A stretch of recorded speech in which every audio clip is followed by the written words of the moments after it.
శ్రీమద్ భగవద్గీత ఆధ్యాత్మిక రహస్యాలు శీర్షికలో శ్రీ శ్రీనాథ్ గారు ధారావాహిక ప్రసంగం చేస్తున్నారు.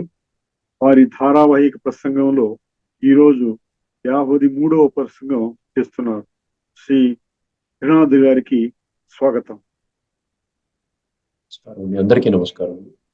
ముఖ్యంగా గీతా ప్రేమికులు, తత్వాభిలాషులు, ఈరోజు ఎపిసోడ్లో మనము శ్రీమద్ భగవద్గీత ద్వారా సాక్షాత్తు భగవంతుడే స్వయముగా 574 శ్లోకాల మాధ్యమంగా సంపూర్ణ ఆధ్యాత్మిక జ్ఞానము మరియు విజ్ఞానము అంటే spiritual knowledge and spiritual wisdom, ఈ యొక్క జ్ఞానాన్ని నిర్లక్ష్య ధోరణిలో తిరస్కరించినట్లయితే ఎటువంటి తీవ్రమైన పరిణామాలు వాళ్ళు ఎదుర్కోవలసి ఉంటుంది? ఈ ప్రశ్నకి సమాధానం మనం తెలుసుకుంటున్నాం అండి. అర్థమైందండి? ఎవరైతే ఫాలో అవుతున్నారో ఫైన్, ఫాలో అవ్వని వాళ్ళ సంగతి ఏంటి?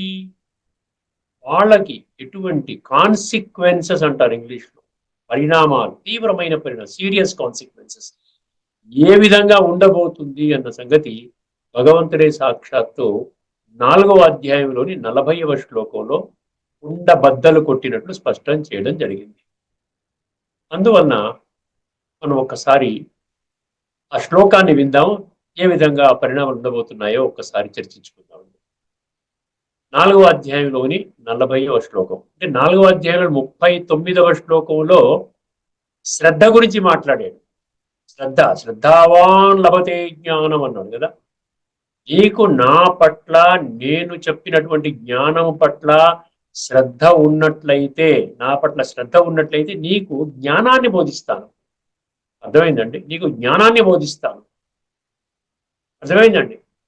అప్పుడు ఆ జ్ఞానము ద్వారా ఏంటి? జ్ఞానం లబ్ధ్వా పరాం శాంతి, పరమశాంతి, సదా కాలికంగా అనుభవం చేసే శాంతి, నిరంతరం అనుభవం చేసే శాంతిని నువ్వు ఒక క్షణంలో అచిరేణ అధిగచ్చతి.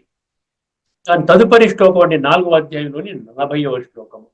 అజ్ఞశ్చ అశ్రద్ధదానశ్చ సంశయాత్మా వినశ్యతి, నాయం లోకోస్తి న పరో న సుఖం సంశయాత్మనః. ఎంత స్పష్టంగా ఉందంటే, నిజంగా మనిషి కాస్త బుద్ధి నేత్రాన్ని తెరుచుకుంటే చాలండి, అమ్మబాబో ఇంత గంభీరమైనటువంటి పరిణామాలు ఉంటాయా? లేదు, ఖచ్చితంగా నేను కూడా భగవంతుని పట్ల, భగవంతుని తెలియజేస్తున్న జ్ఞానం పట్ల శ్రద్ధ వహించాలి అన్న భావన ఖచ్చితంగా కలుగుతుంది. ఇప్పుడు మనము అజ్ఞశ్చ అశ్రద్ధదానశ్చ అన్నాడు. అజ్ఞ అంటే ఏంటి? జ్ఞ అంటే జ్ఞానం అండి, అజ్ఞ అంటే అజ్ఞానం. అజ్ఞానం అంటే ఏంటి? దేహభ్రాంతి. జ్ఞానం అంటే ఏం చెప్పాడు? నేను ఆత్మ, ఇది నా దేహము, జ్ఞానం. 13వ అధ్యాయంలోని 2వ శ్లోకం, క్షేత్రజ్ఞయోహ జ్ఞానం యత్తత్ జ్ఞానం మతం మమ. అంటే స్పష్టత అండి. జ్ఞానము, అజ్ఞానము, విజ్ఞానము, వీటి క్లారిటీ భగవద్గీతలో భగవంతుడు ఇచ్చిన తర్వాత ఇంకా ఎవరు కూడా దీనికి ఇప్పటిదాకా ఇవ్వలేదండి. ఏదో జ్ఞానం అంటే శాస్త్ర జ్ఞానం అని చెప్పి, తెలియకపోతే అజ్ఞానులని ఆ విధంగా మీరు ఏదో వక్ర భాషలో చెప్పుకున్నారు తప్ప, జ్ఞానం అంటే ప్రతి ఒక్క వ్యక్తి రెండు ఎలిమెంట్స్ అన్నమాట, 2 వ్యక్తిత్వాలు, ఒకటి శరీరము, ఒకటి ఆత్మ. అందుకే అజ్ఞానం అంటే ఏంటి?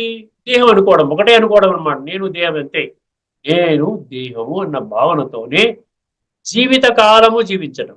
24 గంటలు, 365 రోజులు, చనిపోయేంత వరకు, ఆఖరి శ్వాస వరకు ఆ విధంగానే దేహము గురించే, నిరంతరము దేహం గురించే ఎంటర్టైన్మెంట్, నిరంతరం దేహం గురించే 3 పూటల భోజనం, దేహం గురించే దేహాన్ని శుద్ధి చేయడం కొరకే 3 పూటల స్నానము.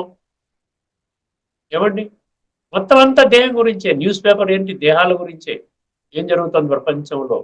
టీవీ ఛానల్స్ దేహం గురించే, ఎంటర్టైన్మెంట్, దైహిక వినాశి. అందుకని అన్నాడు ఇంద్రియ సుఖ భోగాలు అన్నాడు. అదే జీవిత లక్ష్యం అనుకుంటారు. అందుకని అజ్ఞానం అంటే ఏంటి? నేను దేహంగా ఉన్నాను. అజ్ఞశ్చ అశ్రద్ధదానశ్చ. నేను ఒక్కొక్క పదానికి నేను అర్థం చెప్తున్నాను. ఇది భాష్యము కాదు, వాస్తవికంగా భగవంతుడు ఏమి చెప్పాడో ఆ సందేశం మీకు అర్థం అవ్వాలనే ఉద్దేశంతో ఇంత డీటెయిల్డ్గా మనం చర్చించుకుంటున్నాం. ఎటువంటి సంశయం ఉన్నా, ఎటువంటి డౌట్ ఉన్నా, ఎక్కడైనా మీరు నేను తప్పు చెప్తున్నానన్న భావన మీలో ఏ కోశాన కలిగినా కూడా దయచేసి మీరు నాకు తెలియచేయండి. కామెంట్ సెక్షన్లో మీరు పెట్టినట్లయితే తప్పకుండా నేను దాన్ని కన్స్ట్రక్టివ్గా సహేతుకంగా ఉన్నట్లయితే నేను దానిని సంపూర్ణంగా భగవాను వాచ శ్లోకం ఆధారంగా మీకు చెప్పడానికి సిద్ధంగా ఉన్నాను. ఎందుకంటే ఇది హైలీ ట్రాన్స్పరెంట్ నాలెడ్జ్, ఎక్కడో ఏదో విధంగా దాపరికంగా చెప్పడం కాదు. భగవద్గీత అంటే ముఖ్యంగా ప్రతి ఒక్కరూ గమనించవలసింది, అర్థం చేసుకోవాల్సిన విషయం ఏంటంటే భగవద్గీత అనగానే 574 శ్రీ భగవాను వాచ శ్లోకాలు. మీరు భగవద్గీత గురించి ఏమైనా అర్థం చేసుకోండి, అది గీతా శ్లోకాలలో లేకపోయినట్లయితే అది భగవద్గీత కాదు. మీరు భగవద్గీత బయట ఉండి భగవద్గీత అనే పదం వాడుకొని మిమ్మల్ని మీరు మోసం చేసుకుంటున్నారు. అజ్ఞశ్చ అశ్రద్ధదానశ్చ అన్నాడు. అజ్ఞానం వలన అశ్రద్ధ కలుగుతుందండి, జ్ఞానం వలన శ్రద్ధ కలుగుతుంది అంతే. అజ్ఞశ్చ అశ్రద్ధదానశ్చ. ఎప్పుడైతే ఈ రెండు కలుగుతాయో ఏమండి, సంశయాత్మ అన్నాడు. సంశయాలు వస్తాయి, అన్నిట్లో డౌట్ చేయనండి. భగవంతుడు వచ్చాడా, నమ్మమంటారా? బ్రహ్మకుమారీసు భగవంతుడే స్థాపన చేశాడా? ఇలాగ 20-25 లక్షలు 30 లక్షల మంది బ్రహ్మకుమారులు బ్రహ్మకుమారీలు చక్కగా శ్రీమద్ భగవద్గీత జ్ఞానం ఆధారంగానే వాళ్ళ జీవితాలు కొనసాగించుకుంటున్నారా? వసుదైవ కుటుంబకము ఆ విధంగా వాళ్ళ జీవనం సాగిస్తున్నారా? పరస్పరం గౌరవించుకుంటూ ముందుకు వెళ్తున్నారా? లేక ఏదో విధంగా వీడియోస్లో చెప్పినట్టుగా పాడుపనులు చేస్తున్నారు అక్కడ? సంశయాలు, అన్ని సంశయాలే. అందుకే ఏమన్నాడు, సంశయాత్మ వినశ్యతి అన్నాడు. అటువంటి వారికంట నాయం లోకో అస్తి నా సుఖం నా పరో నా సుఖం సంశయాత్మన. అటువంటి వాడికి ఈ లోకంలో ఈ జన్మలో కూడా సుఖశాంతులు ఉండవు. మళ్ళీ రాబోయేటువంటి యుగములో కూడా, అంటే సత్యయుగం రాబోతోంది, కృతయుగం స్థాపన కాబోతున్నది, అక్కడ కూడా వారికి నో ఎంట్రీ బోర్డు పెడతారు. అర్థమైందండి? నాయం లోకో అస్తి నా సుఖం నా పరో నా సుఖం అన్నాడు కదా. నా పరో అంటే పరలోకము, ఈ లోకము పరలోకము, ఎక్కడా కూడా వారికి సుఖం అనేది ఇప్పుడు చూస్తున్నాం కదండి. ఎవరికైనా సుఖం ఉందా? సత్యమైన సుఖం ఎవరికైనా ఉందా? ఎవరికి సుఖం లేదు కదా. అందరూ దుఃఖంలోనే ఉన్నారు, ఏదో సమస్యల వలయంలో చిక్కుకొని ఆ విధంగానే వాడు ముందుకు వెళుతూ ఉన్నారు. అందుకనే భగవంతుడు అంటున్నాడు, మీరు అజ్ఞానాన్ని విడిచిపెట్టి జ్ఞానాన్ని తీసుకోండి. ఆత్మ జ్ఞానం అనమాట. ఎక్కడైతే జ్ఞానం అన్న పదము గీతలో వస్తుందో అది ఆత్మ జ్ఞానాన్ని సూచిస్తుంది. ఎందువలనంటే 10వ అధ్యాయం 32వ శ్లోకంలో శ్రీమద్ భగవద్గీత జ్ఞానము ఆధ్యాత్మిక జ్ఞానము అని ఆ విధంగా ముద్ర వేయడము జరిగింది సాక్షాత్ భగవంతుడి చేత. అధ్యాత్మ విజ్ఞాన. దాని నుండి మనకు అశ్రద్ధ. అశ్రద్ధ అంటే ఏంటి? మనం తేలిక తీసుకోకూడదండి. అశ్రద్ధ అంటే దేని మీద అశ్రద్ధ? ఒకసారి బుద్ధినేత్రాన్ని తెరుచుకోండి. అశ్రద్ధ ఎన్ని రూపాలలో మనకు అశ్రద్ధ వస్తుంది ఆలోచించండి ఒకసారి. ఈ కొన్ని విషయాలు మీకు తెలియజేస్తాను. 10వ అధ్యాయం 32వ శ్లోకంలో శ్రీమద్ భగవద్గీత ఆధ్యాత్మిక జ్ఞానం అని చెప్పడం జరిగింది. ఆధ్యాత్మిక జ్ఞానం అంటే విశ్వాత్మలందరికీ సంబంధించిన జ్ఞానము. ధార్మిక జ్ఞానం అంటే కేవలం ఆ ధర్మానికి సంబంధించిన వాళ్ళకు మాత్రమే పరిమితము కాబడినటువంటి జ్ఞానము. అర్థమైందండి? ఇప్పుడు ధార్మికం అనుకున్నాం కాబట్టి మనకేంటి, అవును భగవంతుడు ఒక్కడే అంటున్నాం ఒకవైపున అన్ని ధర్మాల వాళ్ళు ఒక్కరే, భగవంతుడు ఒక్కరే అంటున్నారు. త్వమేవ మాతా చ పితా త్వమేవ, మళ్ళీ ఒక్కరే అంటున్నాం. మళ్ళీ ధర్మ గ్రంథంగా అర్థం చేసుకుంటే హిందువుల ధర్మ గ్రంథం భగవద్గీత కదా. అంటే కొద్ది మందికే భగవంతుడా, మిగతా వాళ్ళకి భగవంతుడు లేడా? లేకపోతే చాలా మంది భగవంతులు ఉన్నారా? ఇదనమాట అశ్రద్ధ అంటే. ఇది అశ్రద్ధ అంటే దాన్ని మనం ఛేదించామన్నమాట. ఆ గుహ్యమైనటువంటి విషయాలను అలాగే వదిలేస్తాం. ఆఖరి శ్వాస వరకు భగవంతుడు ఎవరు అంటే మనకు అర్థం కాదు. ఎవరికి తోచినట్టు వాళ్ళు చెప్తారు. ఒకరు షిరిడి సాయిబాబా అంటారు, ఒకరు సత్య సాయిబాబా అంటారు, ఒకరు విఘ్నేశ్వరుడు అంటారు, ఒకరు హనుమంతుడు అంటారు, ఒకరు వెంకటేశ్వర స్వామి అంటారు, ఒకరు రాముడు అంటారు, ఒకరు కృష్ణుడు అంటారు, ఒకరు వైష్ణవీదేవి అంటారు, ఎంతో మంది విష్ణుమూర్తి అంటారు. అంటే మనకు ఆ స్పష్టత అవసరం లేదా? బుద్ధినేత్రాన్ని భగవంతుడు ప్రసాదించినప్పుడు బుద్ధిని వాడుకొని ఆ స్పష్టత తెలుసుకోవాల్సిన ఆవశ్యకత లేదా? లేదనుకునే వాళ్ళు ఏం చేస్తున్నారు? అశ్రద్ధ వహిస్తున్నారు. అర్థమైందండి? అశ్రద్ధ దానివల్ల పరిణామాలు చూడండి ఒక్కసారి. ఈ జన్మలో సుఖం లేదయ్యా, నీకు పై జన్మలో కూడా సుఖం లేదు అంటే నువ్వు సుఖధామము అనబడేటువంటి సత్య త్రేతాయుగాల్లో నువ్వు అడుగు పెట్టలేవు, నీకు నిషిద్ధము. ఎందుకంటే నీకు నా మీద శ్రద్ధ లేదు కదా, నేను చెప్పిన జ్ఞానం మీద శ్రద్ధ లేదు కదా. అదేవిధంగా చూడండి, అశ్రద్ధ అంటే 7వ అధ్యాయం 2వ శ్లోకం ఏం చెప్పాడు? ఏమంటే 7వ అధ్యాయం 2వ శ్లోకం ఏం చెప్పాడు? ఒక్కొక్కటి మీకు కొన్ని అశ్రద్ధ సంఘటనలు చెప్తారు మీకు. మొదటి సంఘటన ఏం చెప్పాను మీకు? ఇది ఆధ్యాత్మిక జ్ఞానము అన్న విషయం తెలుసుకోవడానికి మీకు శ్రద్ధ లేదు. ఎందుకంటే ప్రపంచం అంతా ఈ ధార్మిక జ్ఞానమే చెప్తుంది కదా, ధార్మిక గ్రంథమే అంటుంది కదా. కృష్ణుడు యుద్ధరంగము, కురుక్షేత్రము, అర్జునుడు ఆ విధంగా వాడు యుద్ధాన్ని మోటివేట్ చేయడం కోసం భగవంతుడు చెప్పాడు. మరి ఇక్కడ అధ్యాత్మ విజ్ఞానం అనే దానికి మీరు లింక్ కుదిరిందా అంటే అది తెలుసుకోవడంలో అశ్రద్ధ. అర్థమైందండి? రెండవది ఏమన్నాడు? జ్ఞానం తేహం సవిజ్ఞానం ఇదం వక్ష్యామి అశేషత యజ్ఞాత్వా నేహ భూయోన్యత్ జ్ఞాతవ్యం అవశిష్యతే. నేను సంపూర్ణ జ్ఞానము, సంపూర్ణ విజ్ఞానము చెప్తాను. ఈ రెండు తెలుసుకున్న తర్వాత ఈ భూమండలం మీద ఇంకా ఏమీ తెలుసుకోవాల్సిన పని లేదు. ఈ లోకంలో ఇంకా తెలుసుకోవాల్సినటువంటి జ్ఞానం అంటూ ఏది మిగలదు అంటున్నాడు. హైయెస్ట్ జ్ఞానం అన్నమాట. ఇప్పుడు మౌంట్ ఎవరెస్ట్ ఎక్కిన వాడికి ఫలానా కైలాస పర్వతం ఎక్కేవయ్యా, ఫలానా హైదరాబాద్ లో నవ్వుపాడు ఎక్కేవయ్యా అంటే ఎలా ఉంటుంది? నవ్వుతాడు. ఏమండి నేను అప్పుడే మౌంట్ ఎవరెస్ట్ ఎక్కాను, దీనికంటే గొప్ప కొండ ఉంటే చూపించండి, ఎక్కడానికి సిద్ధంగా ఉన్నాను. మీరు చిన్న చిన్న కొండలు చెప్తారేంటి? అందుకని ఇప్పుడు అశేషత సంపూర్ణ ఆధ్యాత్మిక జ్ఞానం పొందిన వాడికి భగవంతుడు ఏమంటున్నాడు? ఏం అవసరం లేదయ్యా, ఈ ఒక్క జ్ఞానము ద్వారానే హయ్యెస్ట్ పీక్ వెళ్ళిపోతావు నువ్వు. మౌంట్ ఎవరెస్ట్ అనమాట ఆధ్యాత్మిక జగత్తులో. మౌంట్ ఎవరెస్ట్ లాంటి స్థాయికి నీవు చేరుకుంటావు. ఇంకా నీకు చిన్న చిన్న వాటికి పని లేదు. ఎంత స్పష్టంగా చెప్తున్నాడు చూడండి. అంటే దీని మీద కూడా మీకు నమ్మకం లేదన్నమాట, శ్రద్ధ లేదన్నమాట. శ్రద్ధ అంటే విశ్వాసం, విశ్వాసం అంటే ట్రస్ట్, ట్రస్ట్ అంటే ఫెయిత్ లేదు. అందుకనే ప్రపంచంలో 3 రకాల వాళ్ళు ఉంటారంట. ప్రపంచంలో 3 రకాల శ్రద్ధ గల వాళ్ళు ఉంటారంట. ఫెయిత్, 3 ఫెయిత్: సాత్విక, రాజసిక, తామసిక. భగవంతుడు శ్రద్ధకి ఎంత ఇంపార్టెన్స్ ఇస్తున్నాడంటే ఒక అధ్యాయాన్ని శ్రద్ధతో మొదలుపెట్టాడు. శ్రద్ధ కోసం ఒక అధ్యాయాన్ని కేటాయించాడు. శ్రద్ధాత్రయ విభాగ యోగము అన్నాడు. 3 రకాల శ్రద్ధలు అంటే చూడండి, ఏ రకం శ్రద్ధలో ఉన్నాం?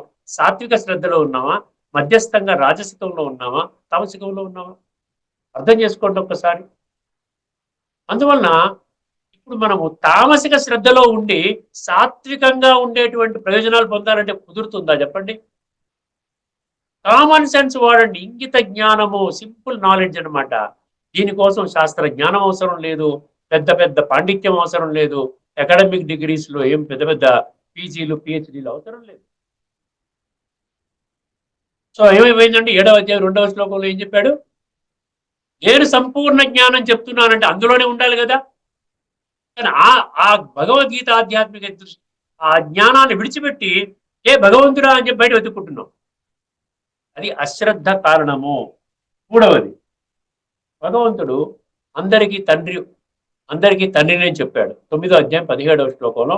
అర్జునుడు 11వ అధ్యాయం 43వ శ్లోకంలో కూడా ఏం చెప్పాడు? అందరికీ తండ్రి ఒక్కడే, పితాసి లోకస్య చరాచరస్య.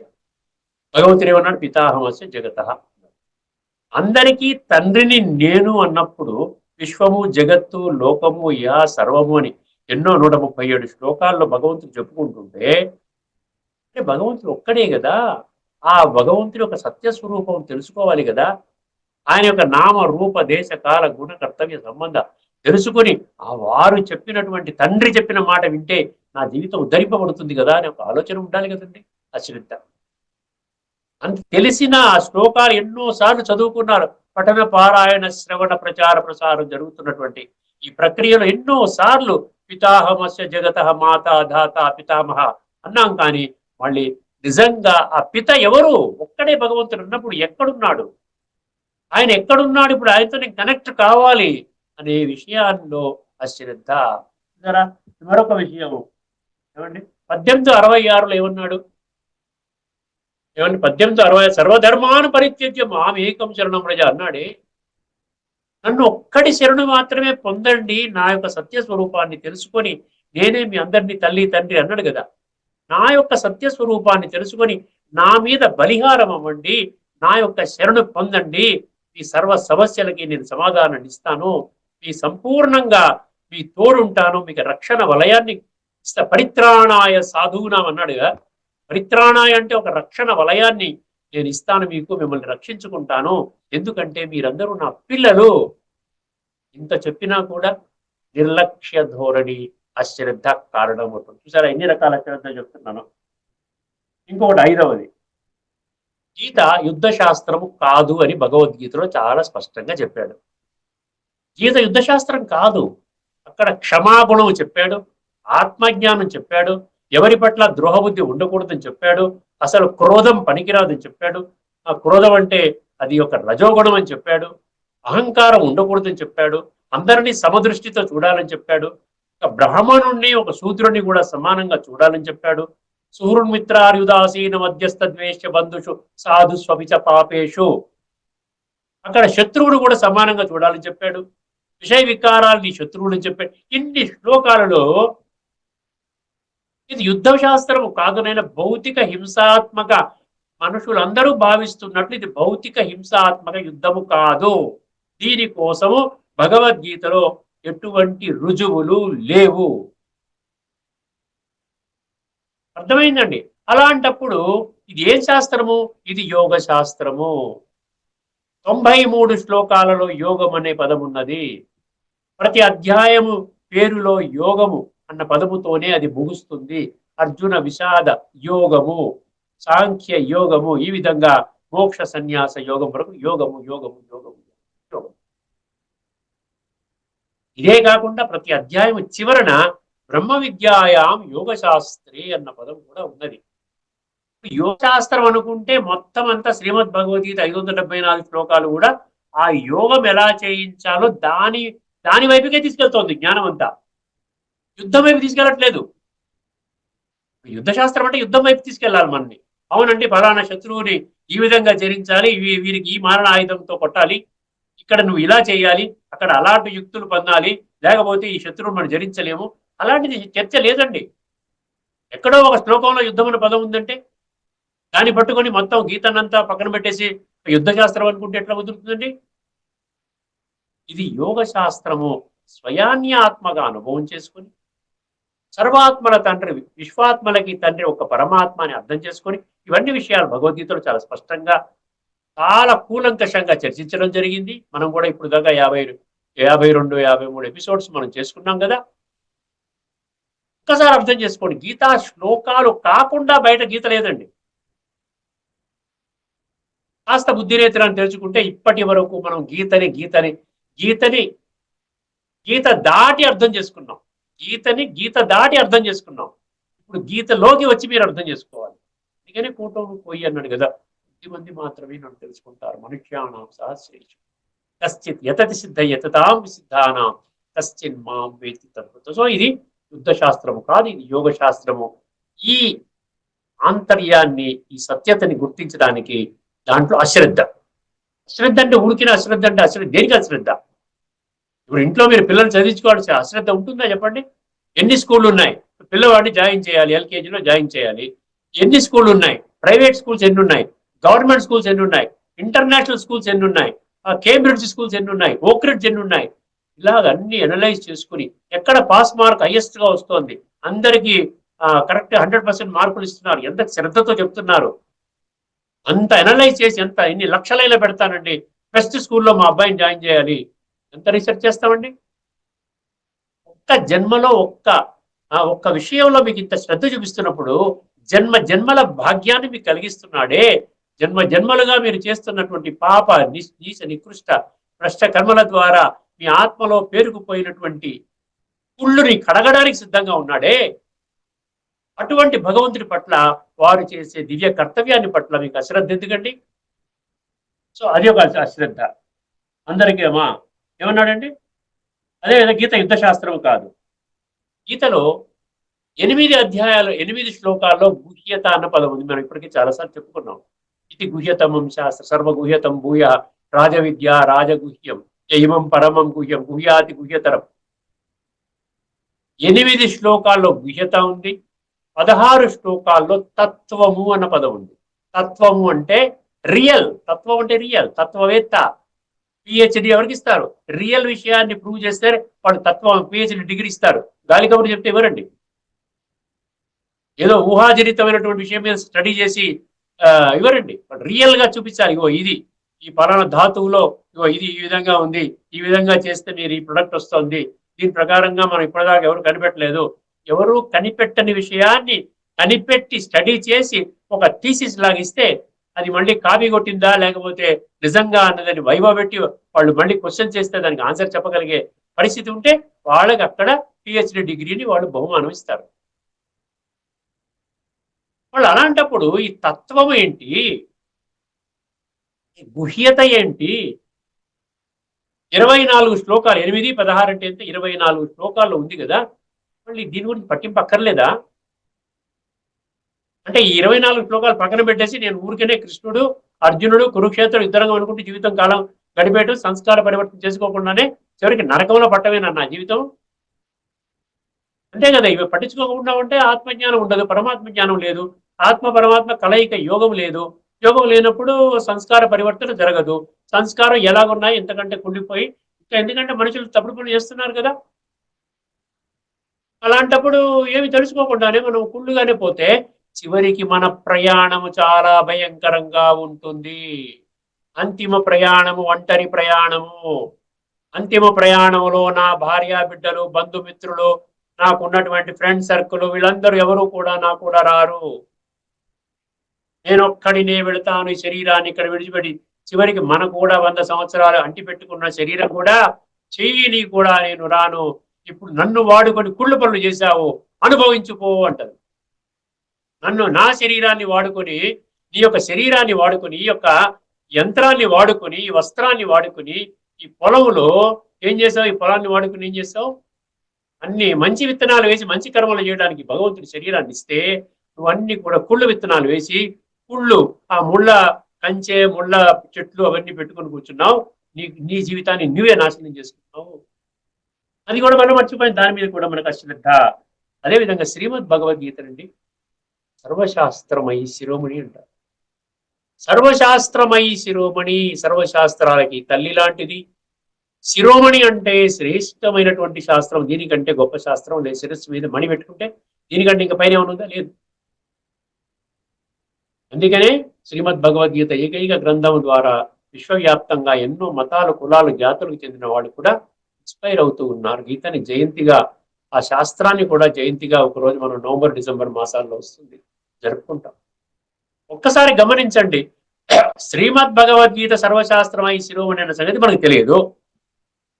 ఇది తెలియదు కాబట్టి శ్రీమద్ భగవద్గీతను ఒక్క శాస్త్రంగా మనం ఇది గుహ్యతమం శాస్త్రం అని, ఇది ఒక శాస్త్రం. శాస్త్రం అని ఎప్పుడైతే అనుకున్నామో సర్వశాస్త్రాల్లో ఇది ఒక శాస్త్రము, అంతేగాని ఇది తల్లిలాంటి శాస్త్రం అనే సంగతి మర్చిపోయాం. దానిలో కూడా మనకు అశ్రద్ధ. అర్థమైందండి?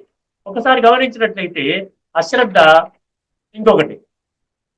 84 లక్షల జీవరాశులలో మనిషికి మాత్రమే భగవంతుడు బుద్ధినిచ్చాడు. అంటే భగవంతుడు చెప్తున్నాడు కదా, 84 లక్షల్లో నీకు బుద్ధినిచ్చానయ్యా, నీకు బుద్ధినేత్రాన్ని నువ్వు చక్కగా బుద్ధినేత్రాన్ని తెరుచుకొని నన్ను పొంది నీ జీవితాన్ని నా యొక్క సాంగత్యంలో చాలా సర్వోన్నతంగా సర్వాంగ సుందరంగా తీర్చిదిద్దుకోవడానికి కదా నేను జ్ఞానాన్ని ఇస్తున్నాను నీకు. ఎందుకు అంధవిశ్వాసం అండి? అంధవిశ్వాసం ఎవరు చెప్పారు? ఏ శాస్త్రం చెప్పింది? అంధవిశ్వాసము, మూఢ విశ్వాసము, మూర్ఖ విశ్వాసము, తాను పట్టుకున్న కుందేటికి 3 కాళ్ళు, ఎటువంటి రీసెర్చ్ అక్కర్లే, ఎటువంటి చర్చ అక్కర్లే, ఏమీ అక్కర్లేదు. ఎవరైనా ఏదో చెప్పారు ముట్టుకుంటే క్యాన్సర్ పోయిందని ఎవరో చెప్పారంటే ఆయన ముట్టుకోవడానికి లక్షల మంది ఎగబడుతున్నారు. కొన్ని లక్షల డబ్బులు ఇచ్చి వారు వెనకాల పడి ఇగో ముట్టుకుంటే, స్వామి గారు ముట్టుకుంటే మా అబ్బాయి క్యాన్సర్ పోయింది, లేకపోతే మా మోకాళ్ళ చెప్పులు అరిగిపోయి ఉన్నటువంటి మళ్ళీ మోకాళ్ళ చెప్పులు కొత్తగా వచ్చేసేయి. ఇది అంధవిశ్వాసం కాకపోతే దీనికి ఏదైనా ప్రిన్సిపల్ ఉందా? సైన్స్ ఉందా దీనికి ఏమైనా? ఎంతకాలం మన అంధవిశ్వాసంలో వెళ్తే అంతా అసలు ఎందుకు వచ్చింది? ఇక్కడ మహాభారతంలో ధృతరాష్ట్రుడు. అంధుడు అంటే ఈ రెండు కళ్ళు లేక అంధుడు కాదండి, అది భౌతికంగా అలా అర్థం చేసుకున్నాం.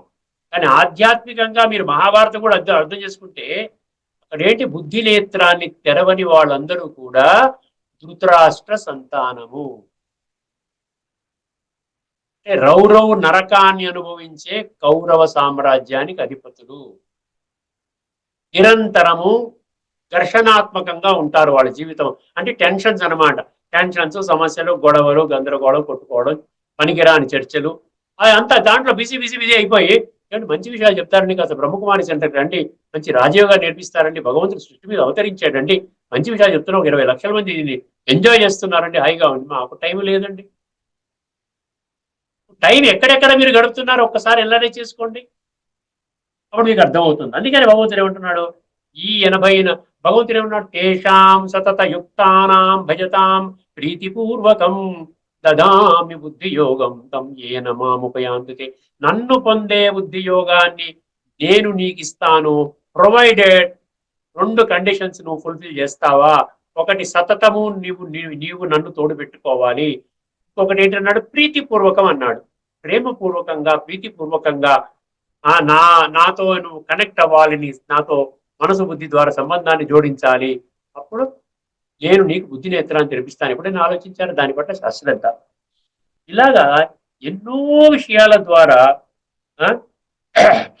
భగవంతుడు ఏం చెప్పాడు, నీవు నాతో కలయిక జరుపుకోవాలి అంటే అది మనసు ద్వారా జరగాలి, కానీ స్థూల శరీరము ద్వారా కాదు. ఎందుకంటే అసలు గీత స్థూలం గురించి మాట్లాడటం లేదండి, భౌతికం గురించి కాదు, అభౌతికము. మళ్ళీ ఇంకా నిరంతరము మనము స్థూలం పట్టుకుని కూర్చుంటేనండి, మనం స్థూల ప్రకారంగా మనకి లక్షల కోట్లు ఉన్నాయి, ప్రపంచం అంతా నాది, నా ఇంట్లో 100 కిలోల బంగారం ఉంది, నాకు 100 ఇళ్ళు ఉన్నాయి, 100 వాహనాలు ఉన్నాయి, నేను చాలా గొప్పగా బ్రతుకుతున్నాను అంటే అది భగవంతుడు చూడడు. భగవంతుడు ఒక్కటే చూస్తాడు, ఈ ఆత్మ ఎంత శుద్ధంగా ఉంది. అర్థమైందండి, ఆత్మ నల్లగా, బొగ్గులాగా, మలినంగా, తారులాగా, తామసిక ప్రధానంగా ఉన్నదిరా నాయనా. నువ్వు వెళ్ళిపోతే చివరికి తామసంగా ఉన్నటువంటి తారు లాంటి, నల్ల బొగ్గు లాంటి ఆత్మ వెళ్ళిపోతే నీకు శ్రేష్టమైన జన్మ దొరుకుతుందా? అందుకనే భగవంతుడు అంటున్నాడు, మయ్యర్పిత మనోబుద్ధి అన్నాడు, చూసారా, మయ్యర్పిత మనోబుద్ధి యో మద్భక్త సమే ప్రియ అన్నాడు. 12వ అధ్యాయంలో 14వ శ్లోకంలో, 9వ అధ్యాయంలోని 34వ శ్లోకంలో ఏమన్నా, మన్మనాభవ, నీ మనసు నాయందు పెట్టు. 1865లో కూడా మన్మనాభవ. ఇలాంటి 24 శ్లోకాలలో చెప్పాడు, మయ్యేవ మన అధస్వ మయి బుద్ధి నివేశయ. 12:8లో 24 శ్లోకాలలో భగవంతుడు చెప్పాడు, నీవు నాతో సంబంధాన్ని సూక్ష్మ శక్తులైన మనసు బుద్ధితో జోడించాలి, అప్పుడే నా నుండి నీకు శక్తి లభిస్తుంది. ఎందువలనంటే నేను సూక్ష్మము, నేను స్థూలము కాదు. నేను స్థూలము కానప్పుడు నువ్వు స్థూలంగా వస్తే కనెక్ట్ అవుతుందా? స్థూలము సూక్ష్మము కనెక్ట్ అవుతుందా చెప్పండి ఒక్కసారి. అర్థం కాదు. అందుకనే కాస్త శ్రద్ధ పెట్టండి. మీరు ఏదైతే మీరు దైనందిన జీవితంలో డబ్బు సంపాదించడం కోసం శ్రద్ధ పెడుతున్నారు, పిల్లల్ని చదివించడం కోసం శ్రద్ధ పెడుతున్నారు, పిల్లల్ని మంచి ఉద్యోగస్తులుగా చేయడం కోసం శ్రద్ధ పెడుతున్నారు, ఒక సినిమాకి వెళ్ళాలన్నా శ్రద్ధ పెడుతున్నారు, చర్చించుకుంటున్నారు, ఇంట్లో వంట చేయాలన్న ఆడవాళ్ళు అక్కడ శ్రద్ధ పెట్టి వాళ్ళ బిర్యానీ చెయ్యాలా, లేక సాధారణంగా పప్పు చేసుకుని కాస్త చపాతీ చేసుకుని తినాలా, మామూలుగా అరే అమెరికా నుంచి వచ్చారండి వాళ్ళందరికీ చక్కగా 2 స్వీట్స్ చేయాలి, పాయసం చేయాలి, మిర్చి బజ్జీలు చేయాలి, బిర్యానీ చేయాలి, శ్రద్ధ పెడుతున్నారు కదండి. ప్రతి ఒక్క విషయంలో శ్రద్ధ పెడుతున్నారు. నేను చెప్పినటువంటి మహావాక్యాల పట్ల ఎందుకు శ్రద్ధ పెట్టడం లేదు? ఏమి చేయకుండానే భగవంతుడు మీకు స్వర్గంలో పెట్టేయాలండి. ఇది ఎక్కడ రూల్ అండి? సంస్కారం మార్చుకోను, చెడు తీరు మార్చుకోను, చెత్త పనులు చేయడం మానను, నా ఇష్టం వచ్చి నడుస్తాను, నేను చేసేదల్లా ఒక 5 నిమిషాలు నీ ముందు చెంపదుబ్బలు వేసుకొని యాని కానిచ పాపాని జన్మాంతర కృతానిచ అంటాను. అంతే, నన్ను స్వర్గంలో పెట్టేవలసిందే. ఇటువంటి జీవితాలు గడుపుతున్నారు అత్యధిక సంఖ్యలో ఉన్నటువంటి భక్తులనండి, మనుషులనండి, ఈవెన్ గీతా ప్రేమికులు, గీతా ప్రచారకులు కూడా గీత చెప్పినటువంటి విషయాలు ఆచరించవలసిన విషయాలు అని చెప్పారు కదా. 3వ అధ్యాయంలోని 21, 31, 9, 2 మళ్ళీ ఆచరణ చెయ్యాలని చెప్పినప్పుడు దాని మీద శ్రద్ధ ఉండక్కర్లేదా? అనేక విషయాల మీద ఈ రోజున మనము అశ్రద్ధ కనబరుస్తున్నాము. అసలు ఏమాత్రము శ్రద్ధ లేదు. తర్వాత ఈ శరీరం ఉన్నంత వరకు బాగానే ఉంటానురా, ఈ శరీరం విడిచిపెట్టే సమయానికి నా పరిస్థితి ఏమిటి ఒక్కసారి ఆలోచించుకోండి. అందుకని భగవంతుడు అంటున్నాడు, శ్రద్ధ అనేది భాష్యంలో అశ్రద్ధ, అశ్రద్ధ దేనికి అశ్రద్ధ అంటే ఇవన్నీ విషయాల మీద మనం అశ్రద్ధ పెడుతున్నాం. కాబట్టి మనము భగవంతుని పొందే విషయంలో కానీ, భగవంతుడి నుండి సత్య వారసత్వాన్ని పొందే విషయంలో కానీ మనము దూరం అయిపోతున్నాము, మనం పొందలేము, వంచితులు అవుతున్నాము. కాబట్టి దయచేసి భగవంతుడు సర్వాత్మలకి తండ్రి కాబట్టి అందరి దృష్టికి ఈ నిగూఢ రహస్యాలను తీసుకొస్తున్నాడు. ఎందువల్లంటే కొంతలో కొద్ది మంది అయినా వాళ్ళ బుద్ధినేత్రాన్ని తెలుసుకొని, అవును కదా, ఇందులో అశ్రద్ధ ఎందుకు ఉండాలి, చిన్న చిన్న విషయాల మీద శ్రద్ధ, ఇంత గంభీరమైన విషయాల మీద, నా జీవితాన్ని సమూలంగా మార్చే విషయం మీద, జన్మల యొక్క మన యొక్క ప్రాలబ్ధాన్ని నిర్మించుకునే విషయంలో నేను ఎందుకు అశ్రద్ధ వహించాలనే ఆలోచన కలుగుతుందని భగవంతుడు ఇంత విశ్లేషణాత్మకంగా భగవాను వాచ ద్వారా ఈ యొక్క విషయాలన్నీ తెలియజేస్తున్నాడండి. ఇక్కడితో మనం ఈ యొక్క అంశాన్ని మనం ముగించుకుందాం. తరువాతి ఎపిసోడ్ లో మరొక ముఖ్యమైన అంశాన్ని తీసుకొని మీ ముందుకు వస్తానండి. అంతవరకు సెలవు. లోకా సమస్త సుఖినో భవంతు. ఓం శాంతి.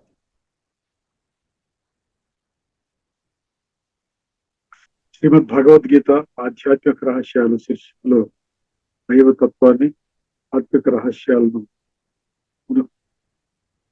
ఇంతవరకు ప్రసంగించిన వారు వినోద్ గారు, వారికి ధన్యవాదాలు.